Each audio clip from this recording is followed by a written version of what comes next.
Welcome to Bet on It. It's time to discuss the Final Four, and this is our final show of the, year, if you will. We'll be back for a new season this fall, college football, NFL, barking dogs, and all of the other good stuff. Some TNA, of course, for today's show. Some props from Andy Lang. And VR is going to join us, give us a mini Steam report. But first, let's bring in Joe, Teddy, and Marco. Florida, taking on Auburn, SEC Central here on that side of the bracket. Florida's a 2.5-point favorite to the Auburn Tigers, 160.5, Marco. And if you remember, Florida went into Auburn earlier in the season. They've only played each other once and won. I believe they were maybe a 9.5-point underdog, maybe even a double-digit underdog in that one. But they had an absolutely perfect game plan against the Tigers. Do you think they can replicate it again on Saturday night? Yeah, Kelly, actually that game, the line closed at plus 11 for Florida. And they did take it to Auburn in that one. These two teams, they're not the same teams right now. They've been two of the best teams all year. But you've got to say Florida is playing their best ball of the year down the stretch in the SEC. And when they played them the first time, that's what started this winning streak, this winning run for Florida. That was the second game into that long stretch where Florida went on a roll. I'm looking at this one, and, usually, Kelly, I'm going to backpedal a bit. I always tell you I like to take better defense, getting points. And if you look at Auburn in 3 of their last 4 games, they've held the opponents to 37% or less shooting. But I'll tell you what, Florida's shown me some grit, winning 2 of their tournament games in dramatic fashion. They knocked off the back-to-back defending champs, UConn, in the second round. That was a dogfight. They got the win, 77-75. What do I always say? In the tournaments, I love to take teams that are coming off those narrow wins. And what did they do? Well, the next game, they blew out, I believe it was Maryland. Then you look at the last game. They were dead in the water, and I know you had to be sweating a little bit with that future bet you have on Florida, and they were able to come back, get the win against Texas Tech. Did Texas Tech run out of gas? Maybe. They had a tough game the night in their previous game when they had the miraculous comeback against Arkansas. It was just the opposite. They came from the grave against Arkansas, and then they blew the game against Florida. But you got to give Florida credit. They didn't panic. They found a way to win, and I'm going to ride that momentum with them. Auburn's had, pretty much an easy time of it. They haven't been tested in this one. I know they only beat Michigan State by 6, but that was probably one of the least concerning 6-point wins against Michigan State because they had a big lead early. That game was never really in doubt for Auburn. They were on cruise control. I think Florida's got more weapons, more balance. I know Auburn's got one of the best players in the country that's having a great tournament. He's a little bit banged up, Broom, but he'll be fine for Saturday. I still like the Florida team. I'm going to ride the Gators on Saturday. I love to hear that for me, Marco. And before we get to Joe Raineri, I'd love for you to tell everybody about your new promotion, 1-year all-access pass over at WagerTalk. Yeah, guys, if you want all of my plays, all sports, best way to go is all access. Go long term. You'll save yourself money. Comes out to just $99 a month. You can get a full calendar year for $1,188. This gets you everything. And right now, man, you're in my sweet spot. You're going to have NBA playoffs starting in a couple weeks. You're going to have the hockey playoffs starting in a couple weeks. Baseball underway. In my favorite time of the year, it's Triple Crown season. We got the final prep races this weekend. You'll get all of the plays I have there. We gave out the winner in the Florida Derby last Saturday. So we are locked in, ready to go. You'll get all of the Triple Crown races included. Anything I release, all sports, WNBA will be starting as well, too, next month. So get on board. Everything. $1,188 comes out to just $99 a month. That saves you off of the $299 per month regular rate. All right, Joe Raineri. I am really hopeful with this Florida Gators team. You told me don't hedge. And in fairness, we probably should have taken the points with Tech and definitely the points with UConn. But the Maryland game, it is what it is. I know we're going to be talking about this a lot on the show, so I'll keep it short and sweet. Should I be putting a little bit on Auburn plus 2.5, looking for a minuscule middle, Auburn money line, or am I letting it ride? Listen, in fairness, I said don't hedge with Maryland because Maryland only hedge with a team you think can actually win the game. And I didn't think Maryland had a choice or a chance, rather, in that game. Texas Tech was the decision to make on whether you wanted to do it. But quite honestly, what we've been seeing from Florida, if it ain't broke, Al, we ain't fixing it in this spot. They've already beaten Auburn once this year as a 10.5-point dog in their own building. They are playing their best basketball, bar none. Now, and I'll go back to it with Florida. The depth on this team is just scary. At any given moment, it can be the guys off the bench. It can be the bigs. We already know Walter Clayton Jr. shows up when it matters the most. Having that kind of weapon. And listen, Johnny Broome, for a 40-year-old, the guy looks great, honestly. He's only been playing 19 years in college basketball now, and I think it's wonderful. But he is a little hurt, and he is kind of the heart and soul of that team, but I don't think he's enough here. I absolutely love Florida early in this game, and I'll tell you why. People are going to get faked out thinking that, well, Auburn had this big lead finally against Michigan State. Well, they finally met a team that was worse in the first half than they've been over this last 2 months of the season here. Keep in mind that Michigan State, 4-13 against the number in the first half, their last 17 games.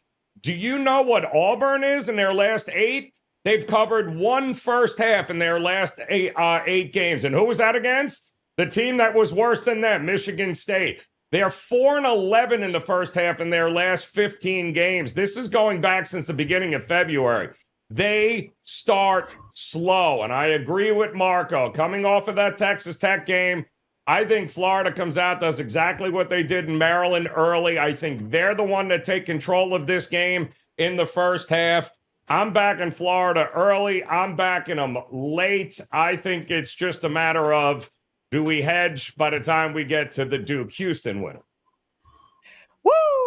I will say it's a little difficult. I really wish Houston played first. If Houston somehow upsets Duke, I definitely would let the Florida bet ride. All right. Teddy covers. This Florida team, while they don't live and die by Walter Clayton Jr., I feel like he's got to score at least 20 points if they're going to win this game and especially cover this game. I need your, let's say this. We got two guys on Florida. Marco says Florida. Joe basically said Florida, but he said Florida first half. Are we going a full sweep here? What are your thoughts on this one? Probably.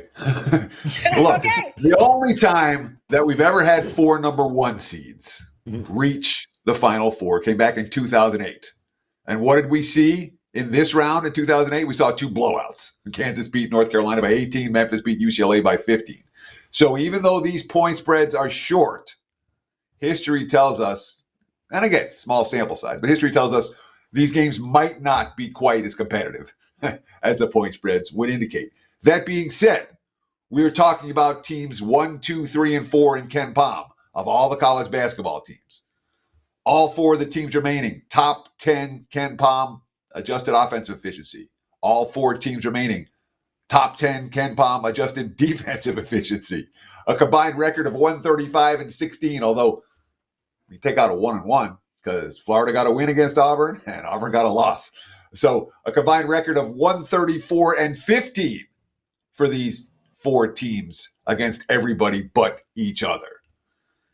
Clearly, we're talking about elite squad. And when we're talking about teams at this level, my gut reaction is to take points and not lay points. All right. That being said, both of these guys have already made really strong points about why Florida, to me, is the right side. And even though, in general, I'm looking to take points and not lay them, the first meeting was no contest. All right. The Gators were double-digit dogs, They led by 10 at halftime. They led by 21 in the second half. They ended up winning by 9. They had 5 players in double digits, 22 assists on 31 buckets, 48% shooting, only 11 turnovers. In that game, Auburn at home, they had 15 offensive rebounds. Broom and Kelly combined 40 points between them, 16 to 37 shooting. But they were shut down from the three-point line, only 7 3-pointers, and they didn't hit free throws, 14 to 23 compared to 15 of 18 for Florida. So the Gators are a better free throw shooting team. The Gators are a better defensive team at the three-point line. The Gators are a better three-point shooting team in that contest. I expect more of the same.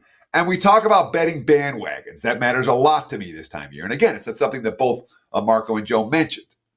Florida's only 1-3 ATS in the big dance. And again, the Norfolk State game, remember they led 42 to 14. It was garbage time by midway through the first half. They only won by 26, didn't cover. UConn took them to the wire. All right. Texas Tech took them to the wire. -9, -6.5, too high in those ball games. Well, Auburn takes to the wire. They can still cover this number. And Auburn's the one with the betting bandwagon right now. They got the cover against Creighton, the cover against Michigan, the cover against Michigan State. So in the last 2 weekends, you made a lot more money backing Auburn than backing Florida. That tells me the number might, even though I want to take dogs, it's too cheap to take the dog here. I think Florida's a better team. Gators are pass for me. All right. I hope that's good news. We're going to check in with VR right now, see what he's got for the Steam report. Maybe something to back up this lots of love on the panel for Florida. Because there's only 2 games left here, VR. What are you guys seeing? I mean, we know the lines get so tight as the games start to dwindle down. I'm kind of in a conundrum myself here with both of these. Yeah, and we're not seeing much line movement at all. Again, nobody's really in a rush to bet these games because, as you said, the lines are really tight. Most recreational bettors are still trying to choose what side they're going to be on because, remember, we're looking at 4 number ones. So it's not as if, one team is that much better than the other, at least on paper. But I think what most of the sharp bettors are going to try to do is sit back and see if the public knocks any of these lines out of whack, like comes in heavy on one side and opens up a little bit of value. The only thing we've seen so far is under in the Duke and Houston game. And that kind of makes sense. You're looking at the 2 best defenses that are remaining. Florida, Auburn, barely top 10. Houston, Duke, both top 5. I mean, Houston's arguably even better than Duke on the defensive side of the basketball. So I wasn't surprised to see them pick off any 137s that have been out there. That's why you're looking at 136 right now. In that second game, Florida, Auburn, another line move towards the under. There, I haven't seen any buy orders. It seems like they came out a little bit too high. The first book that went to market was at 164. That got bet immediately. Probably a limit bet or 2 dropped it to 162.5. That's pretty much where everyone else opened up, around 162, 162.5. And since then, again, a little bit under money from sharp bettors. It doesn't look like syndicate money because syndicate money will move a lot more significantly and it'll get painted across the screen when it gets hit. Boom, like that one buy order that's sent out.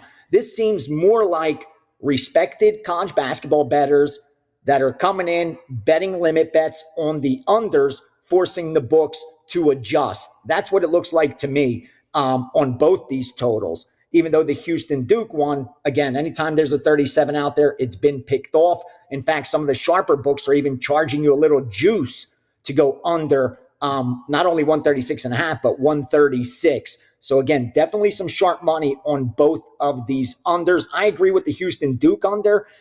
Again, usually 2 great defenses. I talk about it all the time in the NFL. It doesn't necessarily mean under. In fact, it's usually the perfect storm for an over because 2 good defenses means that the total's probably shorter than it should be. And coupled with turnovers, short fields, and I think it carries over to basketball as well. That's what's made me pause a little bit. I haven't bet either of these totals, but I do agree with the moves. Again, they're at a new arena now, not where they were for the Sweet 16 and Elite 8. This is for playing on Monday in the national championship. And again, you're looking at 4 number ones, which on paper are very comparable teams. So I do agree with those unders. As far as the sides go, I find myself in a good position. I have a future on Auburn. They were my pick before the tournament started. And then on Sunday, I liked Houston in their Elite Eight game, but I said, let me get a little creative. And I sent out a 2% play on Houston on Sunday and then a 2% play on Houston plus 750. Because I said, if they win on Sunday, there's no way they should be plus 750 to win the national championship. I know how good Duke is, but defensively, Houston's the only team that is actually better than them. And as good as Duke is offensively, top 5, Houston's a top 10 offense as well. So I kind of like where I'm sitting there, needing Houston, needing Auburn. I don't think we're going to see both favorites get in there. Again, they're very close. When you look at Florida, Auburn, offensively, you're looking at a number 1 versus number 2. Defensive side of the ball, you're looking both in the top 10. And I think that's why that line is a lot shorter than the Duke-Houston line, where it's on the offensive side of the ball that Duke will have the advantage over Houston. Again, Houston, top 10 barely offensively, but Duke, without a doubt, is top 5. And I think that, coupled with the recency bias of how good Duke looked, let's not forget, they shut down an Alabama offense that nobody was able to shut down.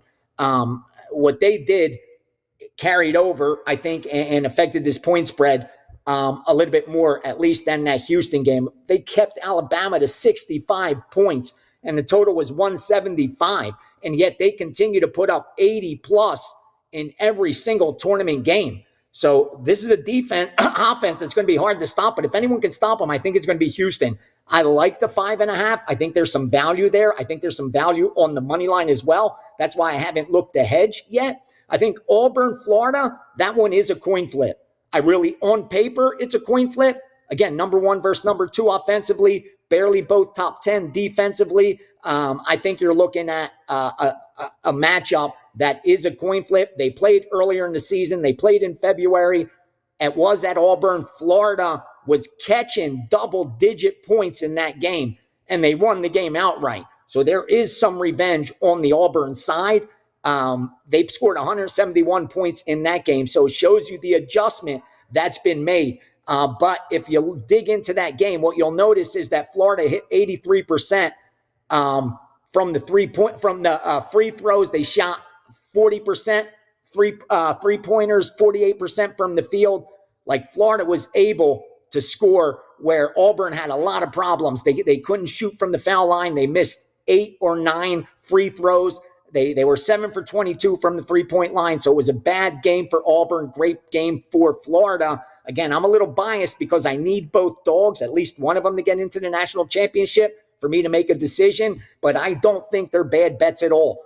Favorites have been getting the money, but now that we're looking at 4 number 1s and some coin flip games, I think the only way you could look at it is grab the points, sprinkle a little money line, and all you have to do is split. Let's not forget, if you're getting plus money, all you need is one of those teams to beat the favorite, and you're going to make money if you bet them on the money line. So I think that's a good approach. I don't think we're going to see Florida Duke final. I know that's what most want to see, but I don't think that's coming. Well, I'm a little biased. I want to see a Florida-Houston final so I can national championship game it one more time in a calendar year. We'll see. I have yet to decide what I'm going to do here as of Wednesday at 1:30 Eastern VR, but kind of weighing my options. You and I will discuss it Saturday morning. Last call, what we both decide, how we're going to hedge it out, or we're going to let it ride. VR, I always appreciate you and your insight. We'll see you on Saturday. Now let's take it back to the guys to break down that Houston-Duke game just a little bit further. Teddy Covers, I'm going to go to you first. Houston is a 5-point underdog to the Duke Blue Devils. Saturday night, the second game, 136.5 is going to be the total. And hey, I love the underdogs. I do, but this has not been an underdog tournament. Can you talk me off taking the points here with Houston? I know I have the 10-1 ticket with John Murray from the Kelly and Murray show. I think I just have to let that probably ride, for lack of better words. I'm not betting Duke money line here. I want Houston to win the game, obviously, and I think that they have real opportunities to do so. But again, the dogs just have not been barking. Yeah, that's again, what we've seen so far, that's all rearview mirror, Kelly. What we're going to see this weekend is we're trying to project. And just because we've seen a chalk-heavy Final Four in a chalk-heavy tournament does not mean that we're going to see a chalk-heavy last 3 games of the college basketball season. And look, Sweet 16 matchup last year between these two teams. Houston was -4. Duke won 54-51. Both teams shot 41% from the floor in that ballgame. The last 4 minutes of that game, 3-2. One empty possession after the next. And I expect more of the same this time around. This is an under matchup. Forget about the side here. Let's talk about the total. All right. Duke just held Alabama to 65. Alabama to 65. The game stayed more than 3 touchdowns under. And again, they had a defensive game plan for the Crimson Tide that BYU didn't, where they were going to switch, and it worked. And that's what we would expect from Duke in these situations. And of course, we talk about this elite defensive team, and I know how good their offense is, but Houston's allowed 65 or more only twice since February 1st, their last 17 games, since that overtime loss to Texas Tech on February 1st. So 17 games, they've allowed 65 plus twice. Colorado in the Big 12 tourney opener, not exactly max intense. And the Zags in round 2, and I'll tell you, if you watch that game, you know Gonzaga played a near perfect contest. Kelvin Sampson's team controlled pace against everyone, all right? We're talking about truly an elite defensive team, points allowed, the advanced metrics, and Duke's right there with them. And especially if we talk about Duke playing in the ACC, they haven't seen a whole lot of defenses like this. You know, I'm expecting a lower scoring affair. I'm not expecting a bunch of scramble points at the end. And I would look first half under, full game under for Duke and Houston. Before I let you go, Kel, or before I kick it back, I do want to let you know about what's going on right now over at WagerTalk.com. Running good this week, 6-0 the last 2 days. Picked up a quick 18.3 units for the clients on Monday and Tuesday. I'm riding a 78% NBA run over the last couple of weeks, 14-4. I won 8 straight in the first round of the NBA playoffs last year and closed out the playoffs, hitting 80% in the finals, 9-3 with my last dozen. Right now, you can get every play every day in the NBA for the rest of the year. $195. Get the playoff package, get the rest of the regular season free. And I do like the back half, or not the back half, the back portion of this NBA season. The betting markets kind of fall asleep. We make money when we pay attention. Back to you, Kill. Love that. WT.buzz/TC to get to Teddy's page faster. Joe Raineri, Teddy likes the under there. We mentioned VR had said, hey, listen, this is where the sharp money is going to come in. Do you agree with him there on the total, or do you think I'm crazy for writing off Houston as an underdog? Yeah, no, I agree with him wholeheartedly here. I think the under for sure has to be in consideration. I'd even dare say maybe even in the first half, also not a bad look here. This is a fascinating matchup to me, Cal, because it's perception versus reality here. The perception of the Houston Cougars is that it is a Sampson coach team that is just absolutely elite defensively. And that's true. It is. It is, as far as I'm concerned, in a lot of metrics here, the number 1 rated defense in the country. Great. They also played in one of the toughest conferences in the country here. Duke played in one of the easiest conferences of the year and racked up a whole lot of metrics that yes, while it looks great along the way and the hype that they've gotten is tremendous, Duke has only played 3 games this year against teams rated in the top 20 in defensive rating, Kel. 3 games. They lost 2 of those 3 games. They lost to Kansas and they lost to Clemson. Oh, by the way, they beat Auburn, who was the 3rd team there in the top 20 defensive rated team, and they beat them by 6. We also have seen elite offenses go up against Houston. We've seen Houston, well, they've handled business here. They went up against Auburn. They went up against Alabama. They split games against Texas Tech. So all 3 of those losses, Auburn, Alabama, and Tech, all came by 5 points or less. All 3 of those teams, extremely elite offensively here. The bottom line to me is that when you look at the Duke Blue Devils, their competition along the way has allowed them to rack up a whole lot of stats that people have fallen in love with here heading into this game. And I think people forget while the perception is Houston is a defensive team, hey, offensively, this is the number one three-point shooting team in the country. And oh, by the way, Duke hasn't faced a real elite three-point shooting team, and they're just 2-2 straight up against top 50 teams that shoot the three well. They lost to Kentucky and to Clemson. They beat SMU, and they beat Virginia. All those teams are top 50 in three-point shooting. But none of them are in the league of what Houston is. So to me, I don't think we need a whole lot offensively or over the top for Houston to win this game outright. I think if they shoot 34, 35% from three, given what we know they do defensively, I think they win this game outright. I think 5 points, Cal. I don't know if it hits 5.5 because I think the public's going to love Duke in this one. But I'd grab the 5 while I can here. I'd be all over Houston and sprinkle a little something on the money line as well. I think they win this game outright.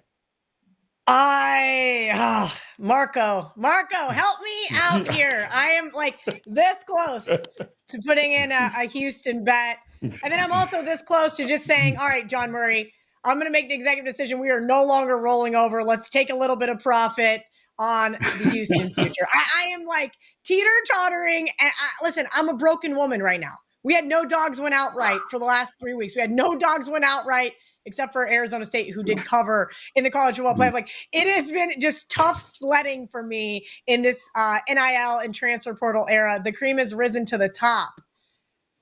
I like Joe's point, though. And this is something that I didn't really want to dive deep on. He's right about the ACC. Outside of Clemson and a mediocre KU team, I don't know. Maybe that's enough of the push here to get me on the Houston Cougars, at least plus the points.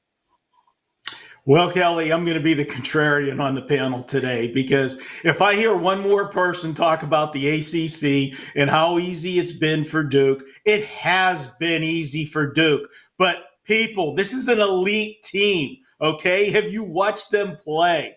This is going to be, to me, the best offense that Houston has played. And I know Joe made a good point about, Houston's such a good three-point shooting team. Well, I'm going to say two things. First, I'm going to say, wasn't Alabama supposed to be a good three-point shooting team? Didn't they just put up 113 points in the game before, and Duke made them look silly?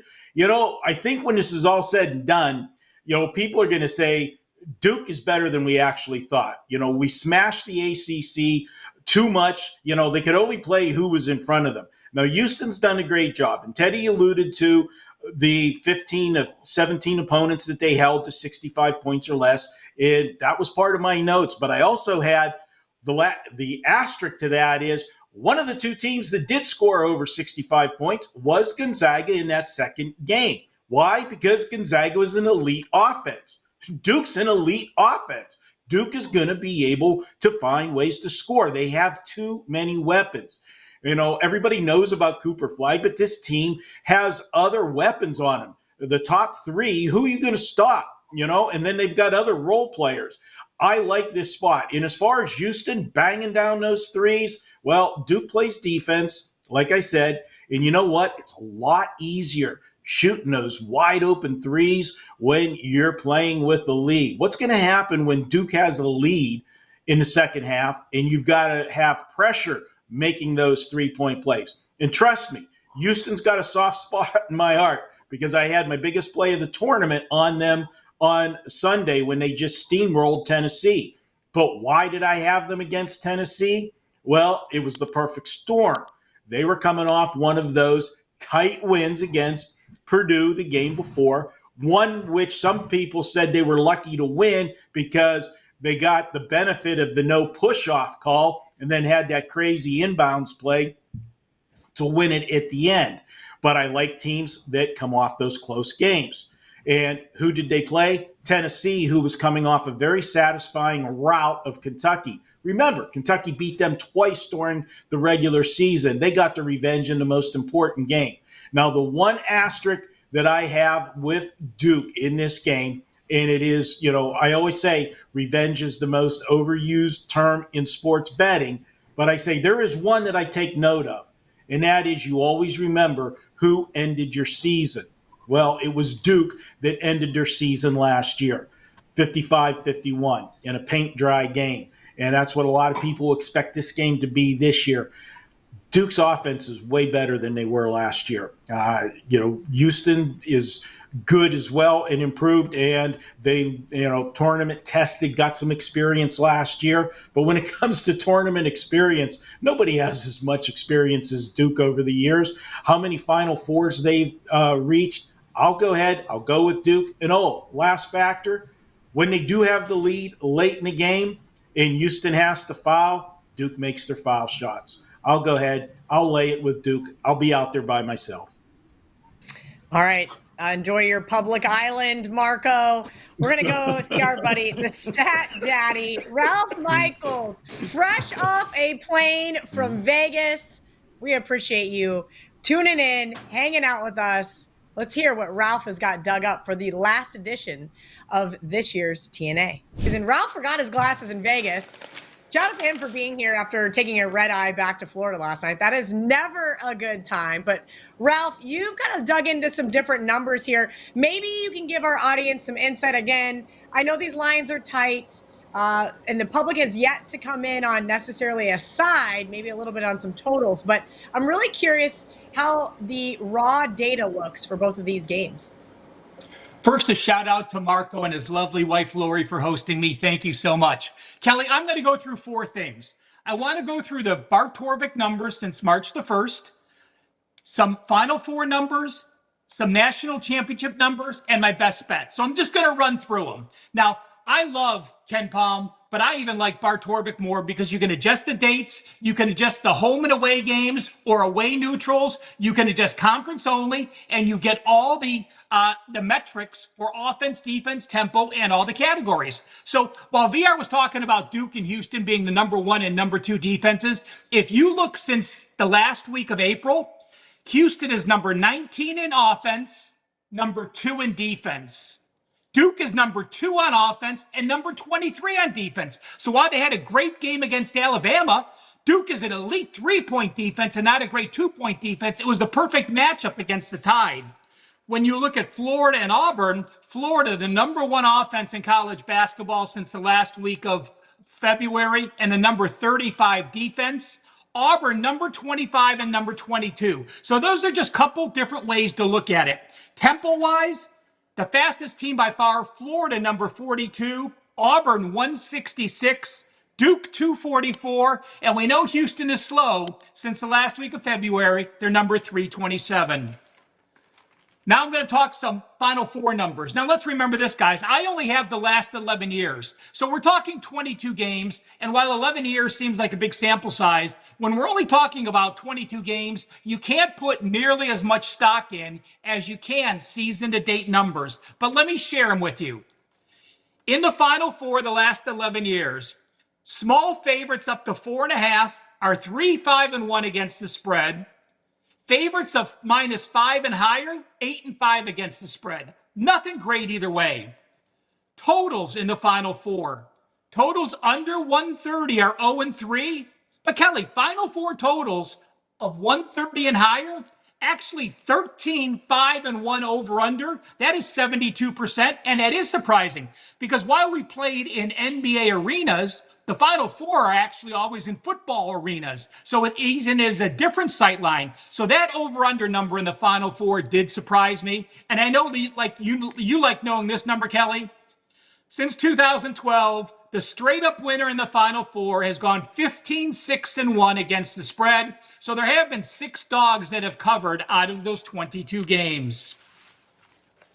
Let's look at the national championship. The outright winner in the national championship has gone 10-1 against the spread. The only dog that has covered in the last 11 years, North Carolina was +4 against Kansas back about 7 or 8 years ago. They won by 3, so that's the only dog that covered the spread and did not win the game. When you look at favorites of -6 and higher in the national championship, there's 3-0. Smaller favorites, 3-5 against the spread. And when we look at totals under 140 in the national championship, 3-1 over under. If a total is 140 or higher, The over-under 1-6. The only over covered by 1 point in 2015. So just some Bart metrics, some Bart Torvik metrics, some Final Four numbers, some national championship numbers, and for the final bet on it, I'm going to leave you with my best bet. It's going to be Florida team total over 81 or over 81.5. I talked about Florida having the number 1 tempo team since late April, the number 1 offense in late April, the number 42 tempo team, the best of the remaining teams. Florida started the season 11-16 over under. That's 59.3% to the over, to the under. Kelly, Florida has gone over the total 11 straight times, and they've covered those games by 9.3 points per game. When they're off 3 straight overs, they've gone 8-0 to the over. And Auburn 7-3 over under versus up-tempo teams. Florida over the total, currently 81 or 81.5. And thank you, everyone that tuned into the TNA segments this entire year of Bet On It. I appreciate each and every one of you. Thank you to Ralph. He is the best. Make sure you guys are giving him a follow at Cal Sports LV, so you never miss out on any of that TNA. The Proptologist here for one more episode of Prop Shop, at least until football season. Andy Lang, thank you for dressing up for me because, well, I was getting really annoyed at every single color of hoodie that you own. You look like a Lakers, I don't know what today. So I made him put on the doctor's outfit because he is, got some medication because I'm going to need it after seeing this one. I hope it goes in my favor. He wants to talk about Cooper Flagg, the guy who ripped my heart and soul out in the first half versus Arizona. Let's hear it. Yeah, we're going back to Cooper Flagg, under 17.5 points. He had the huge game, as you well know, Kelly, 30 points against Arizona, but then against Alabama, he comes up just short. He was only 6 of 16 from the field. And this Houston defense is absolutely brutal. They only allow 58.5 points per game, 11.7 points to guards, 11.4 points to forwards. They're just menacing. Actually, both these teams have been playing incredible defense, but I think this is a rock fight, an absolute slugfest. Cooper Flagg's shooting numbers, not terribly great, 47% from the field goal, but three-pointers, less than 40% there, and this is going to be the best defense I think he faces all year. So I expect the volume of shooting to be there, but I expect a lot of trouble with him making a lot of shots. So let's go under 17.5 points. Ooh, I hope that bodes well for my Houston future. Andy Lang, I'm going to miss you and your little bottle of prescriptions. I knew you didn't have it handy. I knew you didn't have it handy. Can you give yourself a little I threw promotion? them out. They were expired. They've been expired for like a year. You were giving out expired drugs?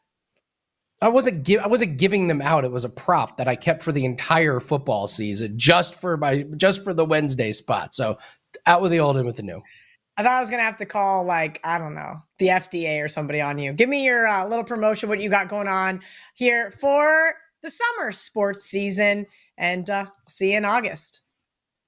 Yeah, we're doing years pass, and it comes out to $99 per month. Why not, Kelly? We always preach long-term. We're up 90 units in 2023, 127 units in 2024. We're already up 61 units after a 6-0 start here in April. So we're looking to continue that run, and an incredible 14 out of 17 months profitable. So that's a streak that we're really, really proud of. All 3 months in 2025 profitable. So you can take advantage of that. WT.buzz/AL.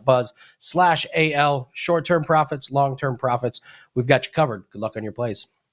And he does a lot of, we'll call it obscure sports. If you want to know about darts, slap, wrestling, boxing, I'm not sure what. Of course, golf. I'm very excited for your Masters plays, Andy. And, all of the sports in between, prop related. He is the best at Bump Sports over on TikTok, Andy Lang Bets over on TikTok and Instagram at Bump Sports on X. Make sure you guys give him a follow because he gives out a ton of free information on social media every single day. Now, normally this is where you guys would expect to see some best bets, but because there's only 2 games, we are going to just say thank you guys for hanging out with us all season long here on Bet On It. From myself, Marco D'Angelo, Joe Raineri, Teddy Covers, VR, Andy Lang, and of course, Ralph Michaels. Shout out to our producer, Dan Alexander, the man behind the scenes as well. Either way, guys, we appreciate you hanging out with us as always here on Bet On It. Until next year, aka football season. I think I'm gonna use a VR quote. Do damage. Do damage. Let's have a profitable Final Four. Go Gator.